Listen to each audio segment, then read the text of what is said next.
Hello மக்களே, welcome to day 15 of our challenge. 2 நாளாக post மட்டும் தாங்க போடல, பட் ஆனால் எல்லாமே பண்ணிட்டு தான் இருந்தேன். தண்ணி மட்டும் கொஞ்சம் 2 லிட்டர்ஸ்க்கு கம்மியாக குடித்தேன், அவ்வளோதாங்க. இந்த சேலஞ்ச் ஆரம்பிக்கிறதுக்கு முன்னாடியே இந்த சேலஞ்சில் இருக்கிற முக்கால்வாசி விஷயங்கள் நான் டெய்லி பண்ணக்கூடிய விஷயங்கள் தான். பட் இந்த சேலஞ்ச் ஆரம்பிக்கிறதுக்கான முக்கியமான காரணமே, உங்களில் நிறைய பேர் வந்துட்டு என்கிட்ட வந்துட்டு எப்படி உங்களால் ப்ரோட்டீன் கோலை மீட் பண்ண முடியுது, எப்படி உங்களால் வந்து ஃபைபர் கோலை மீட் பண்ண முடியுதுன்னு சொல்லிட்டு கேட்டுகிட்டே இருந்தீங்க. ஸோ அதுக்காக தான் வந்துட்டு முக்கால்வாசி நேரம் என்னோடய சாப்பாடு எல்லாத்தையும் நான் வந்து கவர் பண்ண ட்ரை பண்ணுறேன். ஹோப்ஃபுல்லி உங்களுக்கு இப்போ ஒரு ஐடியா கிடச்சிருக்கோன்னு நினைக்கிறேன்.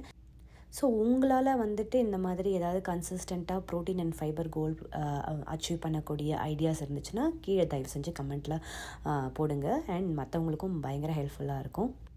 ஸோ காலையில் வந்துட்டு யூஷுவல் பிரேக்ஃபாஸ்ட் அண்ட் மதியம் வந்துட்டு இந்த மஷ்ரூம் பொரியல் அண்ட் வெண்டைக்காய் பொரியல், 2 முட்டை, கீன்வா அண்ட் சாம்பாருங்க. அதுக்கப்புறம் இன்றைக்கி நைட்டு வந்துட்டு சிறுபருப்பில் தோசை பண்ண போகிறேன்.